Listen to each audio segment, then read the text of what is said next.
Bienvenidos, bienvenidas a esta nueva webinar que tenemos con Mónica, la parte 3 de esta serie de webinars que hemos estado sacando.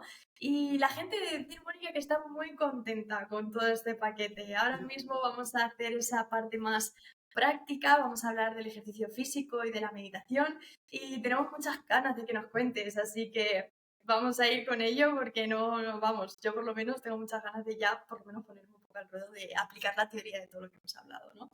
Al fin y al cabo, bueno, ya sabéis, somos Binobles, simplemente estamos yo y Carmen aquí como representantes. Vicky ha tenido ciertas cositas que hacer, pero bueno, no pasa nada, se tendrá que ver la webinar más tarde.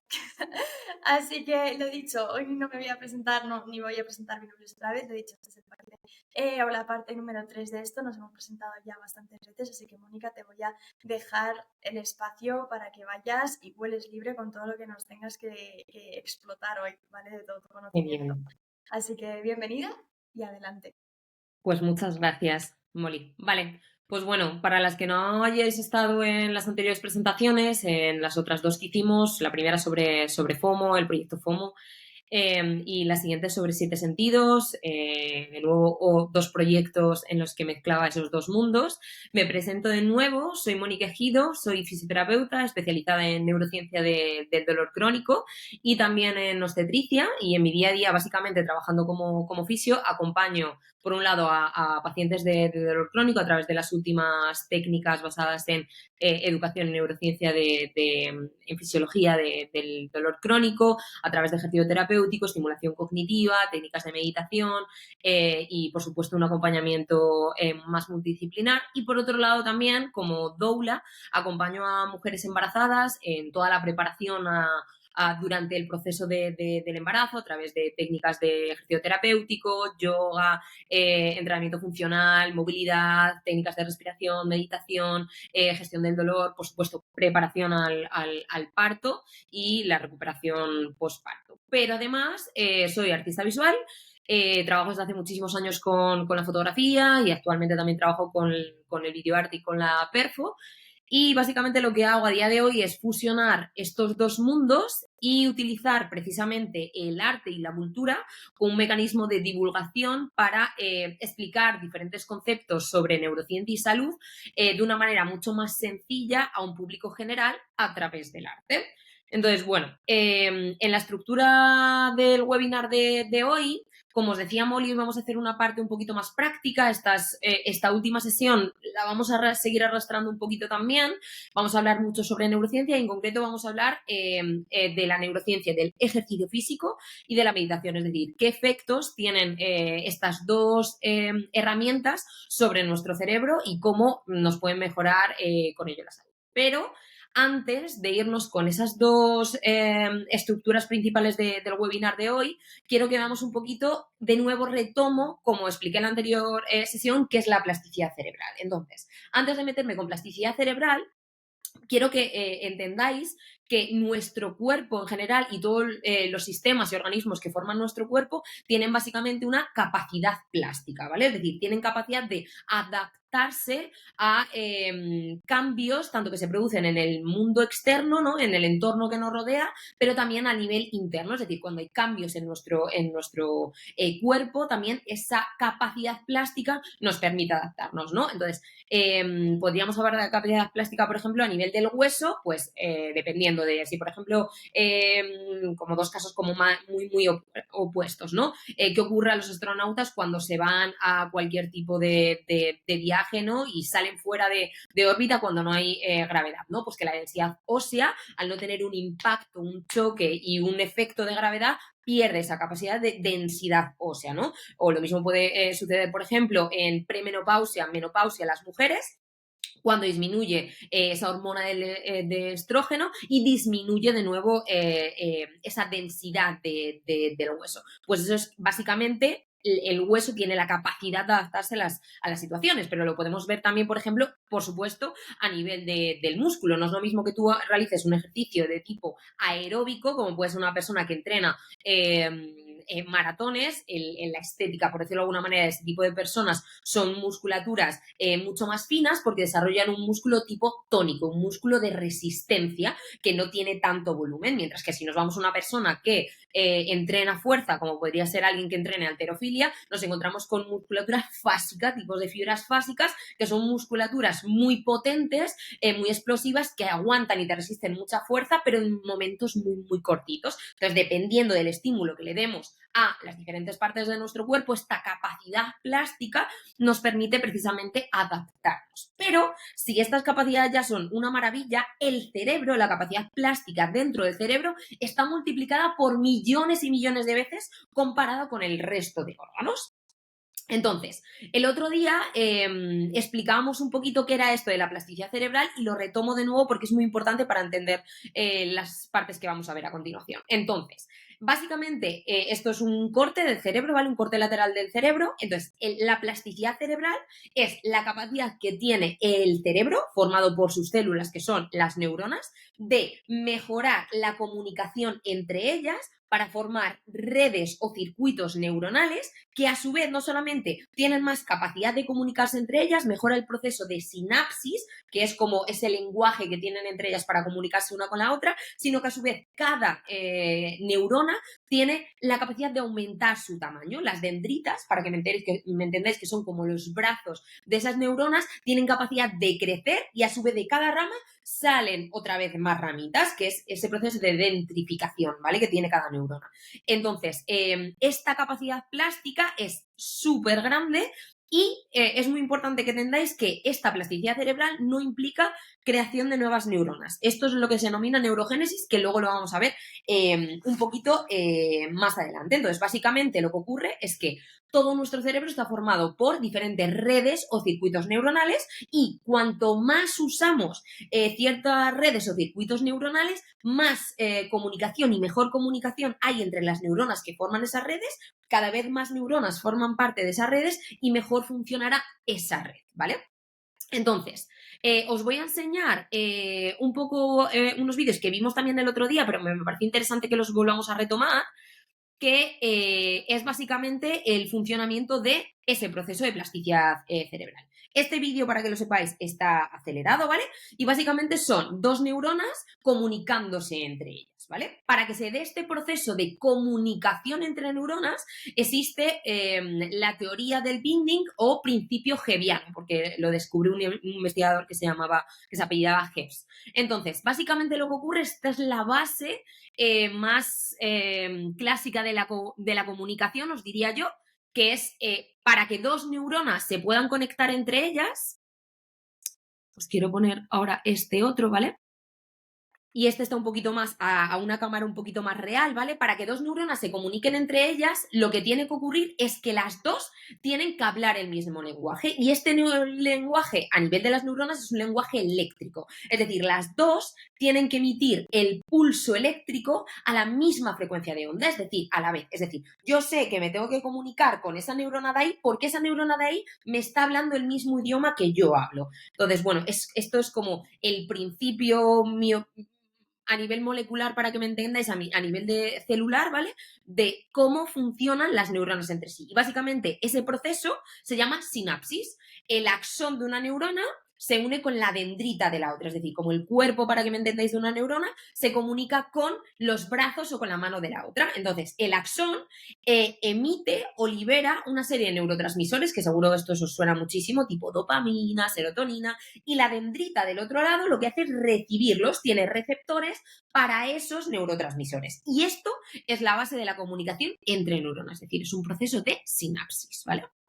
Entonces, esto es como la base, como os decía, de la plasticidad cerebral. Entonces, ¿por qué os explico todo esto? Es muy importante que entendáis esto porque nuestra conducta y nuestros hábitos de vida influyen directamente sobre esta plasticidad cerebral. Entonces, os voy a poner un ejemplo básico de, por ejemplo, de laboratorio que nos podríamos encontrar. Imaginad que tenemos unos ratoncitos, ¿vale? En un espacio cerrado.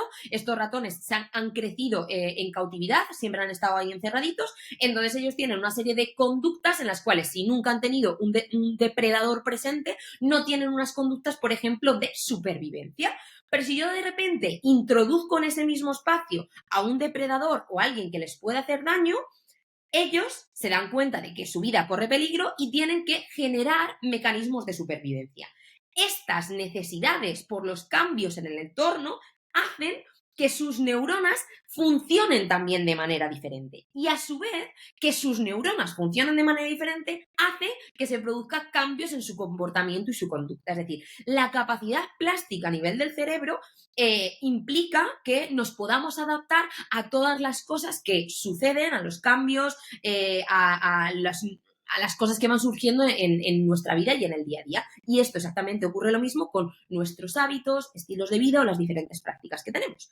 Entonces, para que entendáis un poquito también este concepto, me voy muy brevemente a qué es la epigenética. Pues la epigenética básicamente son los diferentes factores a los que estamos expuestos que pueden modificar el funcionamiento de nuestro ADN, de nuestros genes, y con ello también, por supuesto, pues el funcionamiento de todos nuestros sistemas y, entre otras cosas, de nuestro sistema neuronal de nuestro cerebro. ¿Y qué son esos factores de epigenética? Pues bueno, estos, entre otros muchos, son algunos de esos factores epigenéticos. Si nosotros estamos expuestos a estrés, funcionaremos de una manera u otra. Lo mismo con el descanso y el sueño, dependiendo de cómo este sea, el tipo de dieta a la que estamos expuestos, si hacemos ejercicio físico o no, si estamos también expuestos a consumo de tóxicos, si estamos expuestos a la posibilidad de enfermedades, el ámbito económico, nuestro estado financiero, son todo factores epigenéticos que van a condicionar cuál sea el funcionamiento de nuestro organismo y, por supuesto, también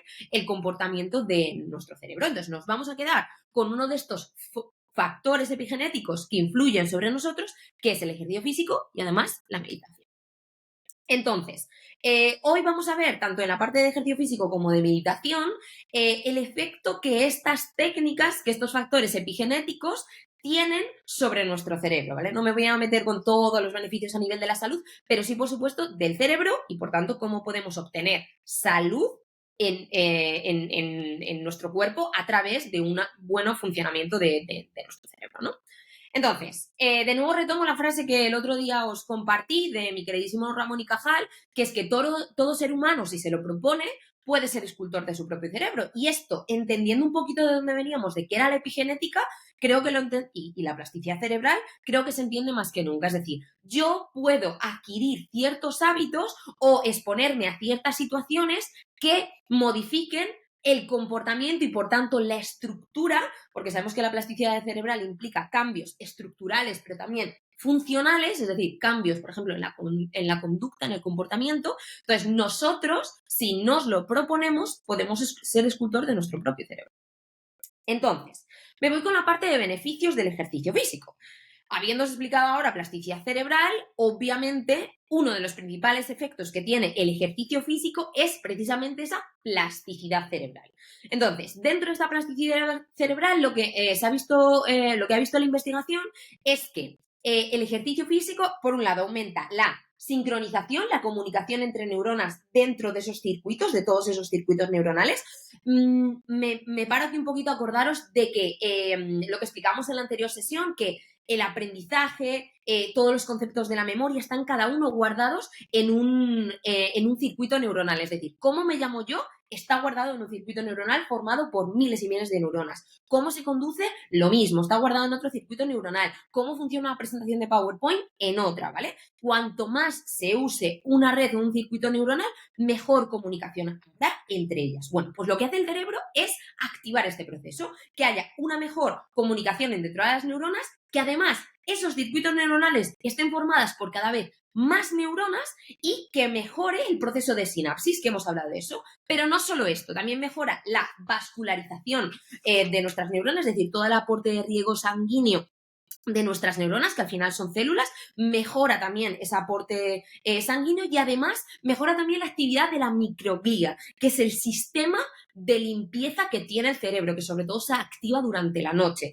Es decir, todos esos tóxicos que se producen por el funcionamiento, porque toda célula que funciona produce también una serie de desechos, ese circuito de la microglía limpia todos esos tóxicos. Pues el ejercicio físico hace que aumente esa limpieza y, lo que es aún también más increíble, lo que nos dice en las últimas publicaciones científicas con esto, es que además aumenta la eficiencia energética de la neurona. ¿Por qué? Dentro de todas las células, incluidas las neuronas, hay un orgánulo que se encarga de producir la energía para esa neurona, que es una mitocondria. Bueno, pues lo que han visto es que el ejercicio físico favorece la eficacia energética de cada mitocondria y además aumenta el número de mitocondrias por neurona, es decir, hay una eficiencia energética.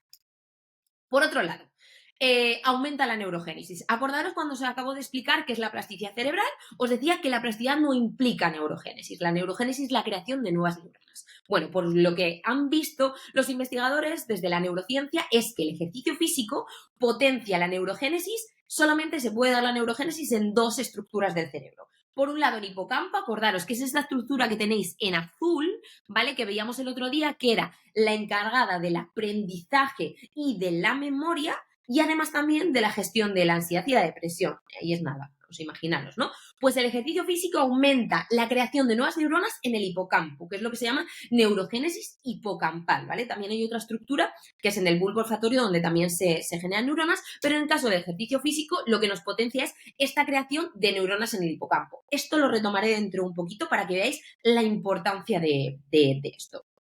Por otro lado, el ejercicio físico es el mayor antidepresivo y ansiolítico que tenemos a día de hoy. Por favor, grabaos esto a fuego, porque es algo que mucha gente no conoce, por encima de cualquier fármaco que tengamos a día de hoy en el mercado. ¿Y por qué este concepto, estos beneficios del ejercicio físico no se conocen tanto?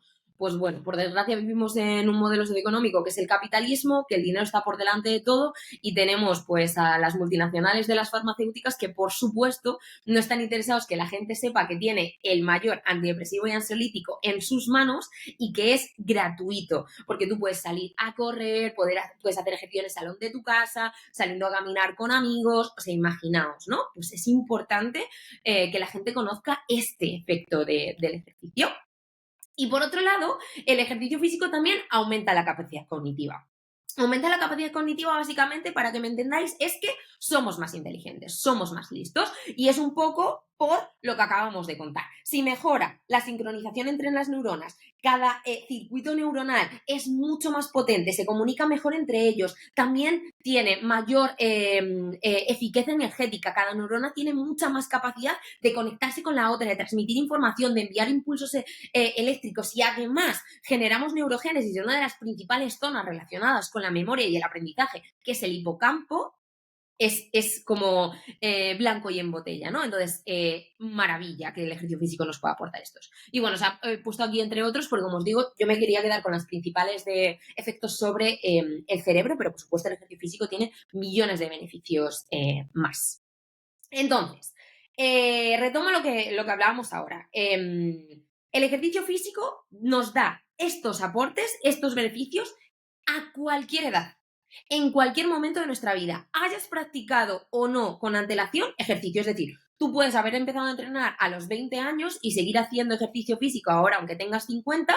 El ejercicio físico te está aportando todos estos beneficios que venimos hablando. Pero si tú ahora, por ejemplo, tienes 40 años, no has practicado ejercicio en tu vida y decides que vas a empezar a hacer ejercicio físico y lo empiezas a practicar, te encuentras también con estos beneficios, lo cual es súper, súper, súper importante transmitir esta información, sobre todo para edades avanzadas. ¿Por qué? Por lo que se ha visto estos 10 últimos años desde la neurociencia es que la práctica de ejercicio físico, sobre todo en edades avanzadas, en el proceso de envejecimiento, puede ralentizar enfermedades neurodegenerativas, como podría ser, por ejemplo, el Alzheimer, el Parkinson o deterioros cognitivos como llamados como demencia, ¿no? ¿Por qué? Por todo esto que hemos visto. Si aumenta la plasticidad cerebral, si aumenta la generación, por ejemplo, de nuevas neuronas en el hipocampo. Acordaros que en la enfermedad del Alzheimer, la estructura que se deteriora son las neuronas del hipocampo, esa estructura relacionada con la memoria. Si yo a través del ejercicio físico aumento la creación de neuronas y neuronas que cada vez funcionan mejor en esta estructura,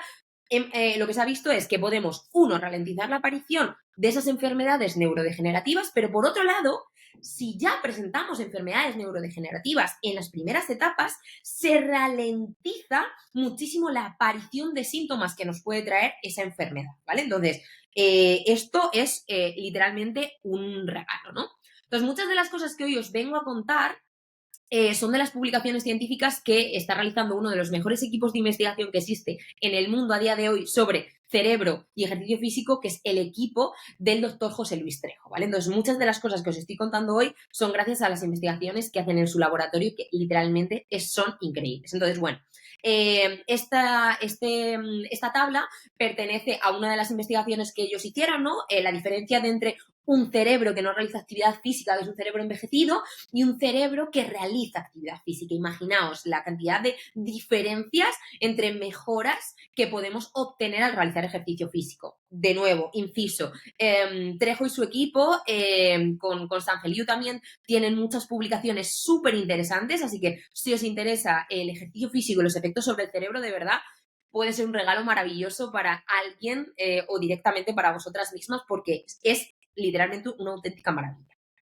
Entonces, llegados a este punto, la pregunta quizás sería, vale, Mónica, entonces, ¿qué ejercicio hago, no? ¿Qué ejercicio, qué deporte practico? Bueno, tenemos millones de ejercicios, de entrenamientos, de deportes, ¿no? Entonces, bueno, yo desde la investigación y la divulgación lo que os puedo contar es que, sobre todo, el entrenamiento de fuerza y ejercicio de tipo aeróbico son aquellos estilos de entrenamiento o ejercicio físico que han demostrado a día de hoy que más beneficios nos está aportando. Bueno, yo siempre, además, me quedo sobre todo con la práctica de entrenamiento de fuerza, con el aeróbico, por supuesto, también, pero por, bueno, los cambios que se están produciendo a nivel cultural a día de hoy con respecto, por ejemplo, al papel de la mujer y el entrenamiento de fuerza, ¿no? Hace unos 10 años la mayoría de las mujeres teníamos pánico a levantar peso, ¿no? De repente, a ver si generar masa muscular no es tan femenino, necesidad de validación por parte del papel masculino, bueno, todo este tipo de cuestiones culturales que, por supuesto, nos influyen. Pues a día de hoy sabemos que, por ejemplo, en el entrenamiento de fuerza en las mujeres, en etapas, de nuevo retomo el concepto de premenopausia o menopausia, pueden ralentizar sintomatologías que puede presentar la menopausia como tal, pero, por ejemplo, a nivel muscular y a nivel óseo, sabemos que nos aporta muchísimos beneficios porque en estas etapas hay una caída tremenda de los estrógenos y con ello, entre otras cosas, mayor tendencia a la osteoporosis o debilitamiento, disminución de la densidad ósea, ¿no? Con posibles fracturas,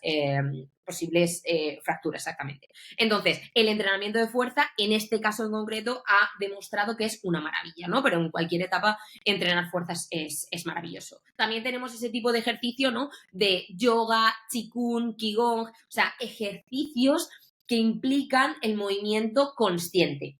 Durante estas anteriores sesiones, ya sabéis que os he dicho por activa y por pasiva la importancia de recuperar la atención hacia el cuerpo. Entonces, técnicas que impliquen un entrenamiento en la propiocepción, que es ese sentido, ¿no? que hace que nuestro cerebro recibe información sobre nuestra postura, sobre la musculatura, sobre las articulaciones, los ligamentos, los tendones, ¿no? Es una maravilla. Además, desde hace 10 años se están publicando estudios increíbles sobre todo este tipo de técnicas, yoga, qigong, qigong, entre otras, por supuesto, ¿no? Por esta parte del beneficio de conciencia postural. Pero una vez dicho esto, si tú no has hecho nunca ejercicio y te sientas en consulta, ¿no? Con un sanitario, todavía, por desgracia, a día de hoy lo que ocurre en los modelos sanitarios es que se tiende a generalizar o a funcionar por protocolos. Hace, por ejemplo, unos 10, 12 años, o incluso menos, os diría, en plan, a lo mejor menos de 10 años incluso, lo típico era, ¿te duele la espalda? Pues pilates o natación. Oiga, señor, es que me ha preguntado si me gusta hacer este tipo de ejercicio. O sea, imagínate, te duele la espalda, vale, haz natación. Ya, pero es que yo a lo mejor odio mojarme el pelo. Entonces es muy importante entender que la persona, que es una persona que tenemos al otro lado como sanitarios, es una persona que tiene aficiones, gustos o cosas que rechaza por completo. Entonces lo primero que deberíamos hacer es, ¿qué te gusta? ¿Te gustaría, por ejemplo, un ejercicio tipo individual? Es decir, cuando te gusta hacer ejercicio físico, a tu rollo, con tu calco, o sola tú, o prefieres, por ejemplo, entrenamientos que impliquen entrenamiento a nivel grupal, con más gente, porque a lo mejor tu trabajo en tu día a día estás sola y te apetece como relacionarte con otras personas. ¡Ostras! Tenemos que empezar a individualizar, y esto además nos lo dice la investigación, la línea va porque habría que individualizar el ejercicio en cada persona, teniendo en cuenta muchísimos factores, pero teniendo en cuenta sobre todo que es muy importante no solamente los beneficios que nos aporta a nivel de la salud, sino también a nivel mental. Si a mí me están enviando a hacer natación y yo odio mojarme el pelo y me da miedo cogerme hongos, lo que no va a ocurrir es adherencia al ejercicio. Y esto es lo más importante en la práctica de ejercicio físico, es decir, que tú, que te sientas bien con un ejercicio y que además esa sensación de bienestar refuerce que tú mañana te levantes a lo mejor a las 8 de la mañana para volver a entrenar. Porque hay muchas cosas que te va a decir tu sistema central para que no vayas a hacer ejercicio. Entonces tenemos que encontrar prácticas que nos motiven, que nos gusten para adherirnos a esos entrenamientos y que podamos conseguir precisamente todos los beneficios que nos pueda aportar el ejercicio físico. Entonces, dicho esto, vamos a hablar sobre sedentarismo. Y os voy a poner un estudio que yo creo que os va a estallar la cabeza porque a mí me ocurrió, ¿vale? El sedentarismo sería lo contrario al no hacer ejercicio físico, a no movernos, a pasar mucho tiempo sentados, tumbados, este tipo de cosas, ¿no? Entonces, os voy a explicar esta tabla para que entendáis la importancia de movernos en el día a día, ¿vale? Esta es una publicación súper reciente, ¿vale? Imaginaros, la actualización está en el 2023 publicada. Entonces, os la voy a explicar. En la línea horizontal tenéis 4 grupos de personas. Si empezamos por el lado izquierdo, son personas que entrenan más de 1 hora al día, ejercicio físico. En el siguiente grupo tenemos personas que entrenan menos de 1 hora, ¿vale? Intensidad moderada alta, pero menos de 1 hora. Y luego personas que pues entrenan media hora al día, incluso puede considerarse como casi ir caminando al trabajo si tienes media horita de camino al trabajo. Y en el cuarto grupo, personas que no entrenan absolutamente nada, que no hacen absolutamente nada de deporte en el día, ¿vale? Y en la barra vertical tenéis el incremento del riesgo de mortalidad. Así en general, incremento de o probabilidad de morir, ¿vale? Entonces, vamos a analizar. El puntito rojo más alto, por supuesto, nos lo encontramos en el grupo de personas que no hace absolutamente nada de ejercicio físico, pero dentro de ese mismo grupo, las personas que pasan más de 8 horas sentadas al día. Por otro lado, en el punto contrario, tendríamos a las personas que hacen más de 1 hora de ejercicio físico al día y que pasan menos de 4 horas sentados. Pero vamos con lo interesante.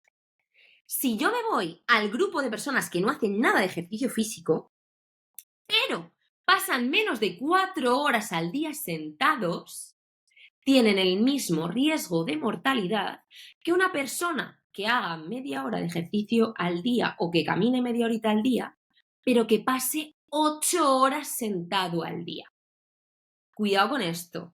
Este ha sido una de las mayores publicaciones científicas hasta el momento porque ha sido súper chocante por la información que nos da. Imaginaos, una persona que hace 20 minutos, 30 minutos de ejercicio al día, que va a lo mejor caminando a su trabajo, pero que está menos de 4 horas sentados al día, tiene el mismo riesgo de mortalidad que una persona que pasa 8 horas al día sentado y se mete 1 hora de paliza en el gimnasio, que es literalmente lo que nos encontramos en muchísimas personas hoy en día en nuestra sociedad. Es decir, personas que creen que no pasa nada de estarse literalmente 8, 9, 10 horas delante de una pantalla o sentado con el ordenador, sentado con el móvil o sentado viendo Netflix porque luego me voy a quemar 1 hora al gimnasio y chimpún.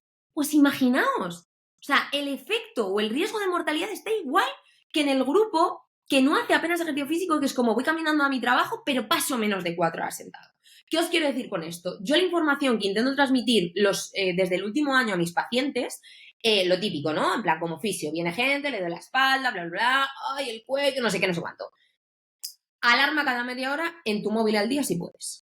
Si no tienes reuniones que te lo impidan, ¿vale? Cada media hora, 1 hora, te levantas, te das un paseo por tu casa, te haces un par de sentadillas, unas flexiones, sacas la ventana, que te dé un poquito la luz y el sol, generas un poquito de vitamina D, bajas las escaleras de tu bloque de piso, las vuelves a subir 2 o 3 veces, 5 minutos, te vuelves a sentar.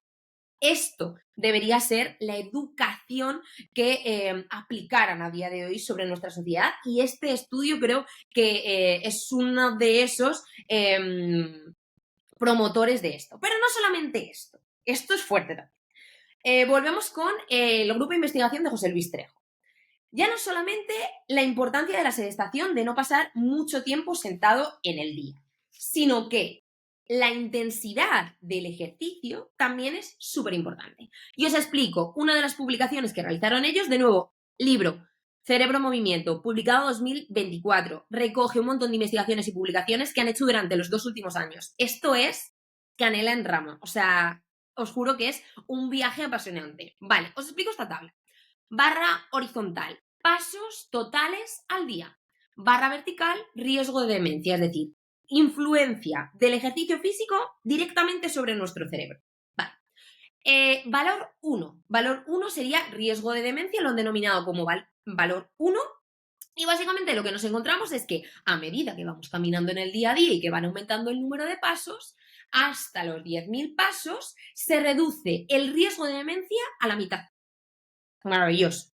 Pero cuidado, a partir de los 10.000 pasos en adelante, la curva vuelve a subir y se recupera de nuevo el riesgo de demencia.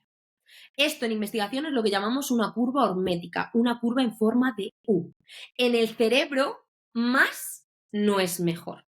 Lo que nos dicen estas investigaciones científicas es que el tipo de entrenamiento que deberíamos realizar es un entrenamiento moderado, no alto o de intensidad alta o muy alta, porque ya no es que, ahora os explico la diferencia que hay con el músculo, ya no es que ocurra que empiezo a hacer ejercicio y obtengo todos esos beneficios a nivel cerebral que hemos dicho, plasticidad, eficacia mitocondrial, neurogénesis, estimulación cognitiva, los tenemos. Y no es que a partir de seguir aumentando la intensidad o más horas de ejercicio o más intensidad de ejercicio pare el beneficio, sino que los perdemos. Perdemos la plasticidad cerebral, perdemos la neurogénesis, perdemos la capacidad cognitiva, perdemos la eficacia mitocondrial, perdemos la capacidad de limpieza del cerebro con la activación del sistema de microglía. Cuidado con esto. ¿A qué resumen voy? A esto. A día de hoy, como se entiende el ejercicio físico, no es en plan, hay casos y casos, entendedme, ¿vale? Pero no es como, bueno, pues soy una persona sedentaria, no realizo ejercicio físico y es como, venga, voy a empezar a hacer ejercicio físico. Lo ideal que sería, pues venga, hoy voy a caminar media horita a un paso pues ligero. Mañana 1 horita a un paso ligero. Y luego a las 2 semanas voy un poco más rápido. Y luego en vez de caminar voy trotando. Y luego ya pues a lo mejor corro y voy a una intensidad moderada, ¿vale? Esto aquí entran valores, frecuencia cardíaca, bueno, otros valores que deberíamos de medir, ¿no? Lo que nos encontramos, por desgracia, a día de hoy es que de repente soy completamente sedentario, estoy la tira de horas sentado delante de la pantalla del ordenador y de repente llego a los 40, ¿no? Tengo crisis existencial, crisis de edad, esto lo vemos, pues, bueno, en figuras masculinas sobre todo, y quiero correr maratones. Entonces, paso de un extremo a otro. Y lo que vemos en estos casos, por no hablar ya del tema competiciones, que al final es como otra tendencia que hay a día de hoy que no me gusta en absoluto, ¿no? Que es como estas competiciones, todo el rato competiciones. Y no hablamos de competiciones de echarse unas carreras, no hablamos de competiciones, pues por ejemplo ahora con el tema del CrossFit o las maratones, ¿no? Ahora runners por todos los lados. Cuidado con esto, ¿vale? La tendencia no va por ahí. Lo que nos dice la investigación es que esto es muy, muy, muy peligroso. No hablo ya de competición tipo competición profesional, porque aquí ya esto es pues la hecatombe, básicamente. Y entonces nos vamos con la siguiente técnica. Como os decía antes, el ejercicio físico es ese factor epigenético que nos puede ayudar como un hábito, nos puede ayudar en ese mejor funcionamiento de nuestras neuronas. Si nuestras neuronas funcionan mejor, nosotros por dentro también vamos a funcionar mejor. Bueno, pues la meditación es otro factor epigenético, es otra técnica, otra práctica que podemos realizar. Entonces, ¿qué es la meditación? Bueno, por desgracia, todavía en nuestra sociedad se entiende como meditación como algo para relajarnos, ¿no? Es como esa técnica que se hace para, pues después, al final de la clase de yoga, para casi quedarme medio dormida. Esto no es meditar. Esto es una técnica de relajación, pero no es meditar. Entonces, ¿qué es la meditación? La meditación es el entrenamiento de la atención. ¿Os acordáis las últimas 2 sesiones que yo he insistido muchísimo en la importancia, tanto como individuos en sociedad como a nivel de la salud, de recuperar la capacidad de atención que la hemos perdido por completo?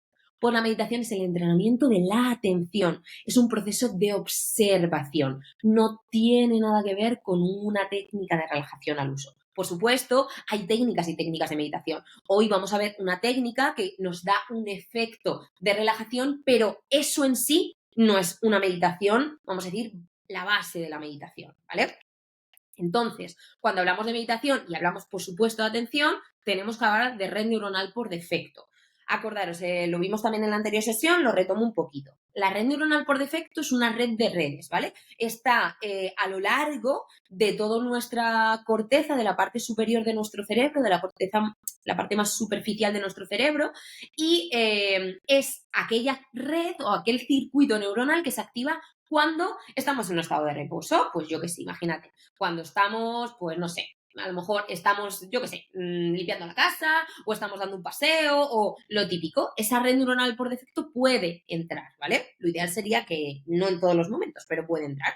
Y es lo opuesto a un proceso de atención. Es decir, cuando yo medito y estoy en el estado de atención, no se activa la red neuronal por defecto, son opuestas, ¿vale? Entonces, esta red neuronal por defecto, acordaos lo que os contaba el otro día, lo que nos dicen las investigaciones científicas es que debería de activarse en torno al 30% de las horas que estamos despiertos, porque tiene su función. Entre otras, se encargan como de organizar la memoria y los recuerdos, de las planificaciones, también la gestión conductual también está muy, muy implicado. Entonces, tiene su función. Pero lo que nos dicen las investigaciones es que si este porcentaje aumenta, que por desgracia es lo que ocurre a día de hoy, vivimos prácticamente todo el día en piloto automático, estamos todo el rato como a toda velocidad, estamos muy desconectados y con cero proceso atencional, es que cuanto más se activa esa red neuronal por defecto, mayor porcentaje de horas al día está activada esta red neuronal por defecto, mayor sensación de insatisfacción vital tenemos, menos felices somos.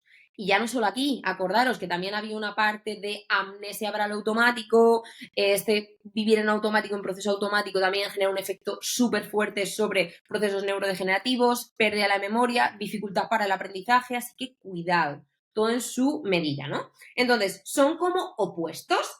Entonces, cuando hablamos de atención y de la meditación, vamos a ver como algunos de los beneficios, ¿no? Es importante que entendáis que los beneficios de la meditación no aparecen durante la práctica de la meditación.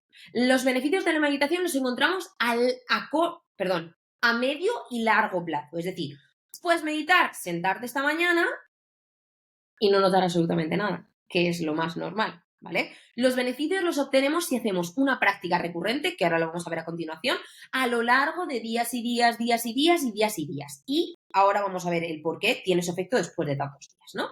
Entonces, entre ellos, disminuye esta red neuronal por defecto. Acordaos lo que os acabo de decir. O sea, a día de hoy vivimos en superpiloto automático. Imaginaos los efectos negativos que os he dicho, que esa red neuronal por defecto está súper potente. Acordaos de cuando os he hablado de plasticidad cerebral, que cuanto más utilizo una red neuronal, más potente es, porque más fácil es la conexión entre neuronas, más neuronas forman esa red y más potente es. Entonces, más me va a costar salir de ella. Pues la meditación es una de esas técnicas que ayuda a disminuir esa red, porque básicamente lo que hace es activar otras redes de la atención que se encuentran aquí, en la zona de la frente, que es la corteza prefrontal. En concreto, la corteza prefrontal, dorso lateral y sobre todo más el lado derecho que el izquierdo. Estos son por cuestiones de fosa nasal y respiración, que no me voy a meter porque es otro melón. Entonces, si yo trabajo esa atención, trabajo las redes neuronales de mi corteza prefrontal, voy a hacer que esa red neuronal por defecto no esté tan activa, no se pueda activar con tanta facilidad. Por otro lado, también disminuye ese diálogo interior. Ese diálogo interior es como una especie de rumiación desde los sanitarios, sobre todo psicología, psiquiatría, ¿no? Pacientes, por ejemplo, con procesos de deterioro de la salud mental, pues depresión, ansiedad, yo lo veo mucho, por ejemplo, en pacientes de dolor crónico, tienen mucho diálogo interior. Y además este diálogo interior es importante que entendáis que es la base, el abono de cómo nos comportamos también con nosotros mismos. Si yo tengo un diálogo interior muy negativo, y este diálogo interior tenéis que entender que es involuntario, y muchas veces, si no tengo trabajada la atención, no me doy cuenta de que existe, ¿vale? Es totalmente involuntario, ¿vale?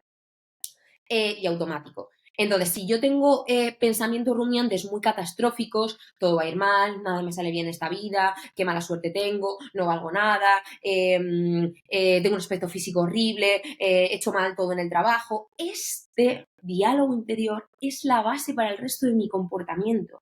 Entonces, una de las cosas también que nos ayuda la meditación es, uno, disminuir este diálogo y dos, en el mismo proceso de meditación, poder ser consciente del tipo de diálogo interior que tengo y a la larga, medio, largo plazo, darme mucho más cuenta, más fácilmente, de, por ejemplo, que a lo mejor me estoy hablando mal.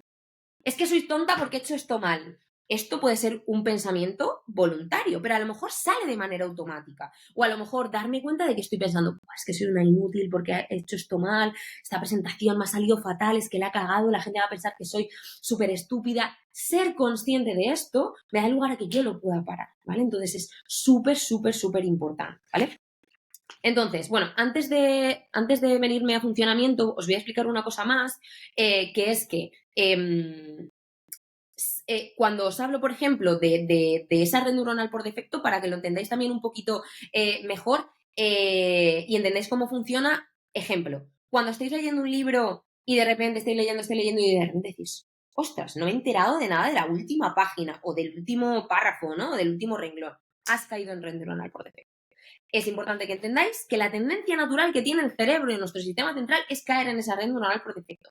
Entonces, lo que se ha visto y lo que ha visto la investigación es que precisamente la tendencia o lo automático por parte del cerebro es caer en esa red neuronal por defecto, ¿vale? Entonces, hay investigaciones que incluso equiparan el mantenernos en atención, imaginaos, a el esfuerzo que tiene que hacer la mente para realizar una ecuación matemática. Así que importante, ¿vale? Entonces, cuando hablamos de funcionamiento de la meditación, os quiero explicar algunas de las cosas que ocurre precisamente durante esos procesos de funcionamiento de la meditación. Y es que lo que nos dice la investigación, pero al igual que la meditación con todo, si yo entiendo cómo funciona el cerebro, cómo funciona la neurociencia de mi cerebro y cómo es la neurociencia de la meditación, es mucho más sencillo que genere adherencia a esa práctica, en este caso a la meditación. ¿Por qué? Porque voy a entender que no es para nada una práctica sencilla. Al contrario, voy a entender que la meditación es una práctica muy compleja y que a lo mejor las primeras 2 semanas o incluso vamos a decir la primera semana que me siente va a ser como en plan, por un lado, no noto nada, por otro lado, esto es moralmente complicadísimo porque es que mi mente todo el rato está ahí generando contenido y me voy. Lo que nos dice la investigación es que la importancia de sentarnos a meditar cada día no es no caer en esa red neuronal por defecto, no es no generar un diálogo interior, sino intentar mantener la atención que me trabaja la corteza prefrontal, ¿vale?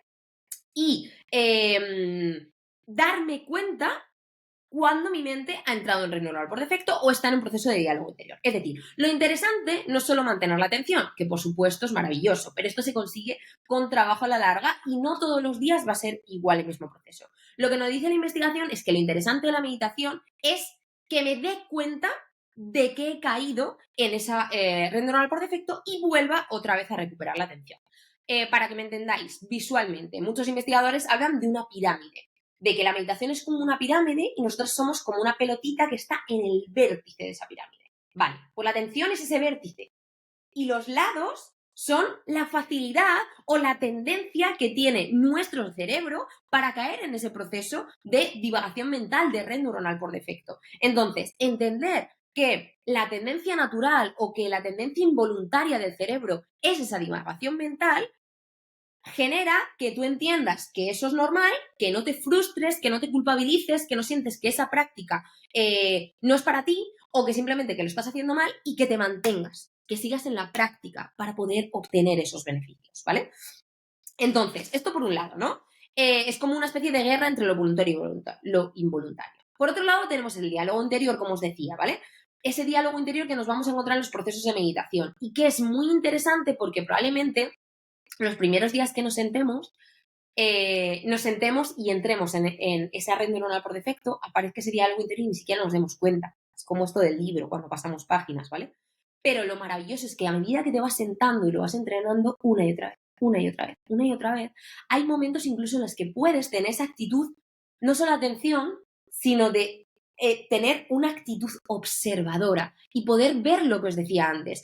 ¿Qué tipo de diálogo interior tengo? ¿Cómo me hablo? ¿Qué aparece? A mí, por ejemplo, desde el punto de vista creativo, es una cosa que me ayuda muchísimo porque cuando leo muchas publicaciones científicas, hago formaciones, leo libros, toda esa información está ahí, ¿vale? Y la está procesando la red neuronal por defecto.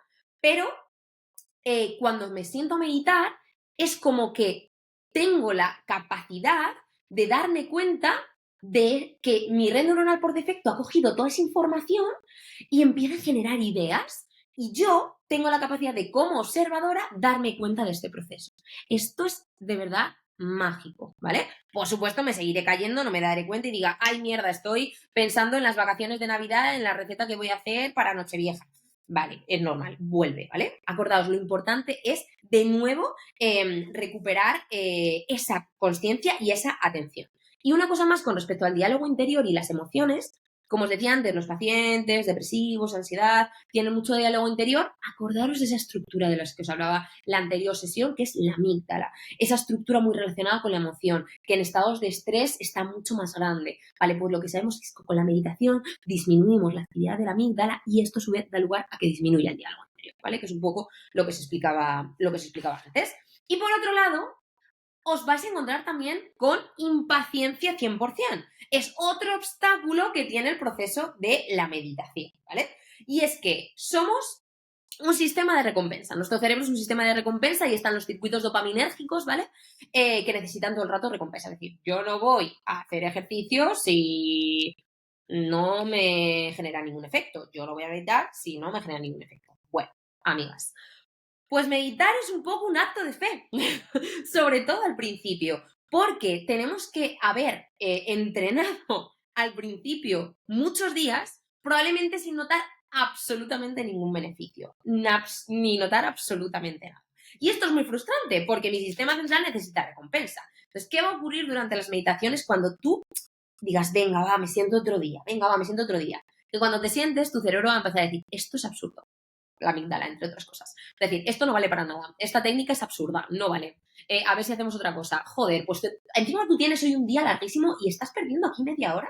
Esto es lo que va a ocurrir. Entonces, saber que es normal que esto ocurra incrementa la probabilidad de que tú sigas practicando esa meditación, porque sabes que esto es normal que ocurra. Y entre otras cosas, hay un efecto muy interesante dentro de estos circuitos dopaminérgicos que se llama efecto Zeigarnik, que es que necesitamos recompensa, pero en todos los momentos de nuestra vida y, por supuesto, no va a ser menos durante la meditación.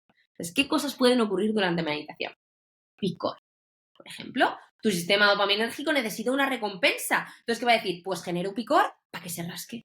Y el rascar activa así el circuito dopaminérgico. O le digo, guau, guau, guau, nos duele muchísimo la espalda, va, que se mueva, que se mueva, que se mueva. Si me muevo, alivio, gustito. Vale. Yo he llegado a tener pensamientos muchas veces con de esto que se te queda dormida una pierna o te empieza a picar algo mucho. Veo que aparecen pensamientos tipo, ¿será una araña que de repente me va a picar y se me va a caer el brazo? Pues imaginaos, ¿no? En plan, tu cerebro siendo tu peor enemigo en esas situaciones. Entonces, llega un momento en cuando sabes que esto funciona así, tienes mayor fortaleza que tu cerebro para decir, me mantengo firme, estática y sigo aquí. Sigo en esa tensión, ¿vale? Entonces, bueno, este efecto que os digo, el efecto Zeigarnik, es súper evidente, por ejemplo, cuando recibimos un mail. Pues al abrirlo, dopamina a tope y contestar, ¿no? O vemos que recibimos un WhatsApp o alguien nos ha dado el like en Instagram o nos han puesto un comentario y contestarlo, ¿no? Pues ahí es como mucho más evidente. Y por último, atención y distracciones. Cuando llevas al menos unas 3-4 semanas de práctica, empiezas a ver esos efectos. Entonces, uno de los efectos que tiene la meditación, precisamente por lo que os había dicho antes, disminución de la red neuronal por defecto, disminución de esa divagación, ¿vale? De ese diálogo interior, por tanto, disminución de la actividad de la amígdala y, por tanto, más trabajo de la corteza prefrontal y, por tanto, mejor funcionamiento de la corteza prefrontal, la cual se encarga, entre otras cosas, de nuestra gestión de la conducta y comportamiento, es que quizás en diferentes situaciones de tu día a día, pues imaginaos, una situación que normalmente os genera mucha ansiedad, mucho estrés, pues a lo mejor tenéis mucha más calma y la sabéis gestionar mucho mejor. Darse cuenta, la investigación nos dice, darnos cuenta y tomar conciencia de estos efectos en esas situaciones es lo que genera mayor adherencia y mayor convicción a nuestro sistema central de lo que estamos haciendo merece la pena, que no es simplemente un acto de fe. O, por ejemplo, una discusión con vuestra pareja, en vez de esas reacciones, esas, ¿sabes?, impulsos que nos salen, como el respirar 2 veces y decir, vale, me estoy poniendo súper nerviosa, voy a alterar. Vamos a intentar responder de una manera más calmada, desde la conciencia. Esto, dar cuenta de estas cosas, es lo que refuerza precisamente el que yo siga entrenando y que, por tanto, siga obteniendo los beneficios que nos da el entrenamiento de las redes neuronales, que implica un mejor funcionamiento de la corteza prefrontal, ¿no? Entonces, la pregunta. Entonces, Mónica, ¿cuánto tengo que entrenar en el día a día? Bueno, pues la investigación nos dice que al menos diariamente unos 15-20 minutos. ¿Por qué? Porque a partir de 15-20 minutos es como una especie de pico en el que el esfuerzo que tengo que hacer para mantener la atención es aún mayor. A lo mejor los primeros 10 minutos son un poco más fáciles, pero cuando llevas ya 15-20, el esfuerzo que tengo que hacer por mantener la bolita ahí arriba es mucho mayor. Ejemplo, si tú, por ejemplo, dices, pues voy a trabajar fuerza de brazos, pero coges 1 kilo, al principio con 1 kilo a lo mejor trabajas, pero si solo sigues trabajando con 1 kilo, no generas un esfuerzo muscular, no generas un estrés bueno, un euestrés sobre el músculo. Entonces necesito aumentar el peso para obtener un mejor resultado, ¿vale? Entonces, muy importante que entendáis el procesamiento o el funcionamiento de la atención para poder continuar esa. Dicho esto, comenzamos con la práctica de la sesión, ¿vale? Entonces, os voy a explicar un momentín antes de comenzar la práctica qué vamos a hacer. Lo primero de todo, buscar una postura cómoda, sentada. Si nunca has practicado meditación, lo puedes hacer sentada en una silla, espalda recta, posición cómoda, brazos relajados, manos sobre las manos, sobre las rodillas, sobre los muslos. Intento adquirir una postura erguida pero relajada. Si has practicado más veces en el suelo y te apetece hacerlo directamente en el suelo, lo puedes hacer también, pero en una silla está bien también, ¿vale? Entonces, lo que vamos a hacer primero es una técnica de test de la respiración, ¿vale? Lo que vamos a hacer en un primer momento es que vamos a observar nuestra respiración normal, sin guiarla de ninguna manera, ¿vale? Y vamos a hacer un test de respiración. Lo que vamos a hacer es que cuando yo os diga ya, vais a contar los ciclos de la respiración. Un ciclo de la respiración es inhalo, exhalo, 1, inhalo, exhalo, 2, ¿vale? Y los vais a contar hasta que yo os diga, ¿vale? Acordaos que tenéis que memorizar este número que habéis hecho. Y cuando yo os diga, vamos a comenzar con lo que es la práctica común, ¿vale? En esta práctica yo os voy a ir guiando durante la meditación, pero la técnica de respiración que vamos a hacer es inhalando por la nariz y vamos a exhalar con la boca en forma de U, como si estuviera silbando, pero sin emitir el sonido, intentando alargar esa exhalación todo lo que podamos, ¿vale? Y vais a intentar todo el rato estar haciendo esta respiración. Inhalo por nariz profundo, exhalo largo y profundo por la boca. Yo te voy a ir guiando porque probablemente caigamos en red neuronal, entre el diálogo interior, y yo os voy a ir dando alguna indicación de observa esta zona, observa esta otra, suelta tensión, ¿vale? Y cuando yo os diga de nuevo, entraremos en el test otra vez. Yo os diré, ya. Contamos ciclos respiratorios de respiración no guiada, respiración normal, como hemos hecho en un primer momento, y os volveré a decir, ya. Y os quedáis con el número. ¿Vale, chicas? No os veo, si me estoy diciendo que ok, vamos allá, ¿vale? Así que buscad esa postura cómoda, podéis si queréis cerrar los ojos, brazos relajados, espalda erguida y comenzamos. Ya. Contamos ciclos respiratorios. Acordaros, cada inhalación y exhalación, un ciclo. No guiéis en la respiración, respiro simplemente normal, como estaba respirando ahora, ¿vale?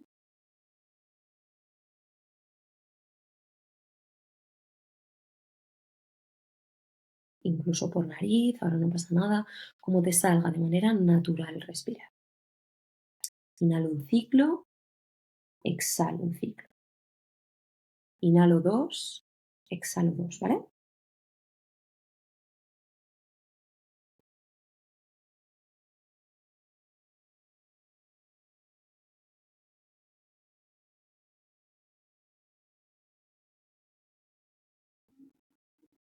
Contamos esos ciclos, intentad recordar y memorizar.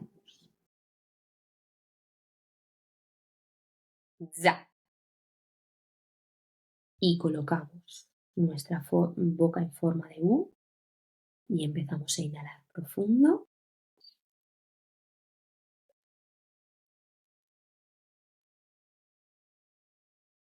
y a exhalar por boca. Inhalo por nariz de manera placentera y exhalo por boca con esa boca en forma de U, largo, lento.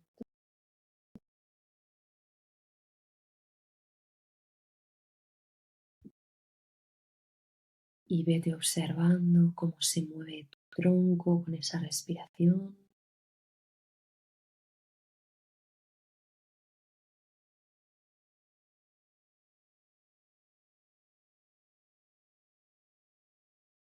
Observa cómo se mueve tu abdomen,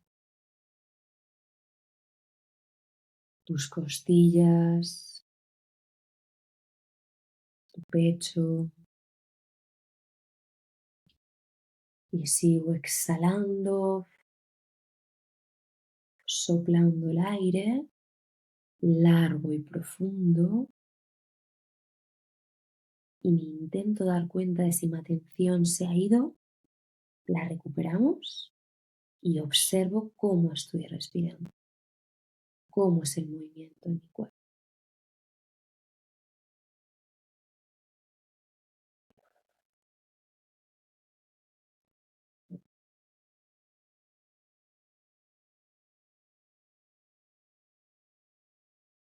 Observa cómo entra el aire por tu nariz, por las fosas nasales y observa también cómo sale por la boca, más húmedo, más cálido.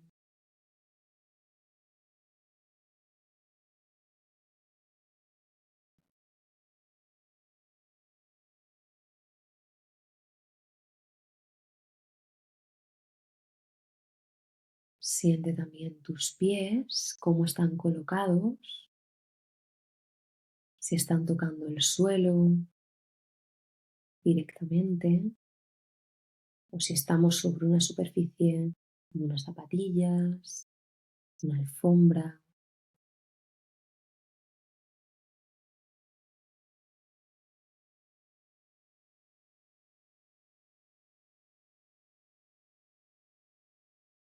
Observa esa temperatura de tus pies, si están calientes, si están fríos.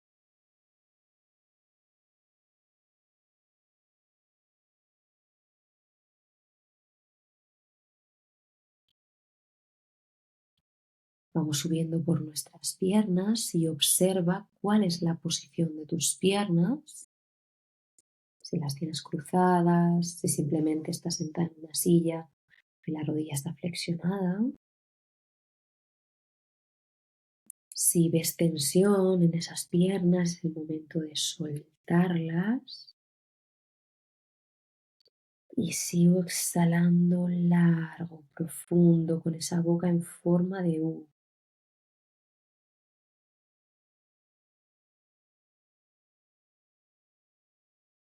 Siente también cómo apoyan tus manos en esas piernas. Nota el peso de tus manos sobre tus piernas y observa cómo estás sentada, en qué superficie. Si estoy sentada en una silla, pues siento como el culete apoya en esa silla, se apoya más en un lado o en el otro. Si tengo ligeramente el culete caído hacia atrás o estoy en extensión en esa pelvis, Sube por toda tu espalda, vete recorriendo mentalmente toda tu lumbar, tus costillas, la parte posterior de tu pecho, tus hombros. Si tu mente se ha ido, tráela de vuelta otra vez. Intenta darte cuenta cada vez que se vaya, ¿vale? Acordaros que eso es la meditación. La atención, la observación, el darme cuenta de que mi mente se ha ido, que hemos caído en esa red neuronal por defecto. Y observamos ahora el tronco desde la parte anterior. Observa tu abdomen. Siente cómo se mueve con la respiración, cómo en esa exhalación larga y profunda, poco a poco el abdomen como que se va recogiendo, toda esa musculatura abdominal aprieta un poquito el abdomen para poder exhalar largo. Observa también tus costillas, tu pecho, cómo se mueve con esa respiración, si es que se está moviendo con ella. Suelta toda la tensión que te encuentres en tu tronco, en toda la espalda, en toda la parte anterior del pecho, en tu abdomen. Y también suelta tus hombros, esa parte anterior del pecho, con esa exhalación larga y profunda.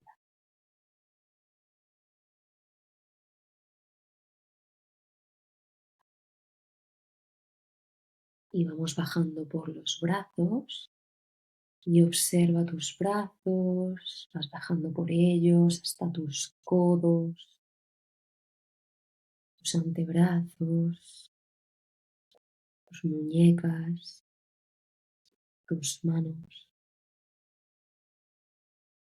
Siente el peso de tus manos sobre tus piernas y siente la temperatura de esas manos. Siente en qué posición están tus manos.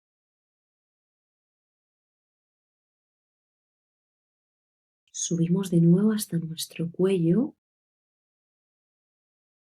tanto la parte anterior como la parte posterior. Seguimos exhalando con esa boca en forma de U, alargando la exhalación, inhalando profundo por nariz y exhalando más largo por la boca. Observamos todo el cuero cabelludo, nuestra cabeza,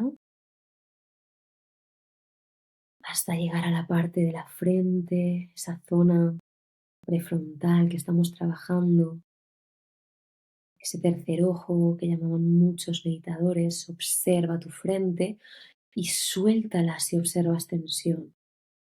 Si te cuesta sentir alguna zona de tu cuerpo, tócala, no pasa nada.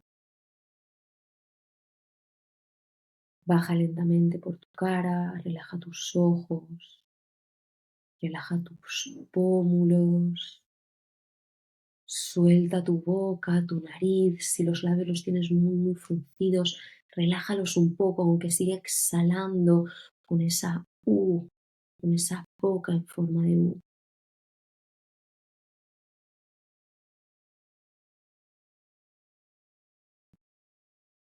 Busca los puntos de tensión y suéltalos.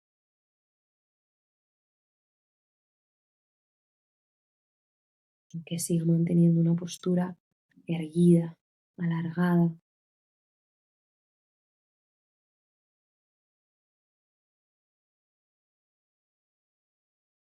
Suelta tu mandíbula, se suele acumular mucha tensión y vuelve otra vez a los movimientos de tu cuerpo, a tu respiración.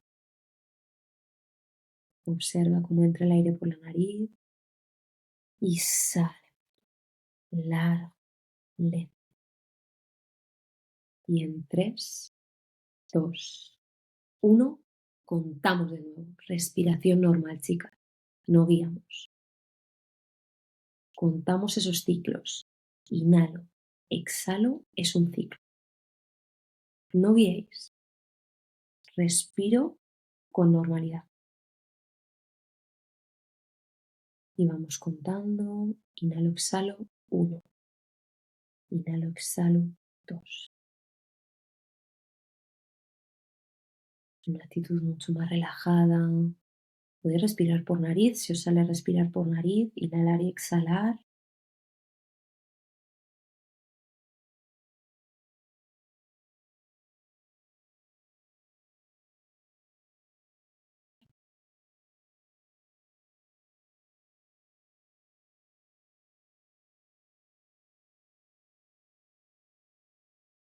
Y finalizamos en 3, 2, 1. Y quedaos con este número. Quedaros con los 2 números, ¿vale? Me gustaría que lo escribieseis en el chat para hablarlo ahora. Normalmente suele haber un poquito de diferencia. Con esto, chicas, deciros que, bueno, yo ayudo a las personas, como os he explicado al principio, a través del entrenamiento funcional, acompaño a mujeres embarazadas, acompaño a gente a través del ejercicio físico, de técnicas de movimiento consciente, de técnicas de meditación, que soy fisioestétrica, aparte de artista visual. Y bueno, me podéis encontrar tanto en mi número de teléfono, podéis hacer si queréis una foto, un pantallazo, en mi mail, en esas redes sociales, en Instagram, como Mónica Ejido, que es el perfil que tengo para sobre todo la parte artística, y en Neurociencia en Movimiento, que es el perfil que tengo un poquito más para todas estas cosas de salud, de movimiento, ¿vale? Así que con esto hemos finalizado la clase por hoy. Voy a salirme de la presentación. Genial, Mónica. Muchísimas gracias. Vale, voy a Y hacer una pequeña despedida aquí para cortar la webinar grabada.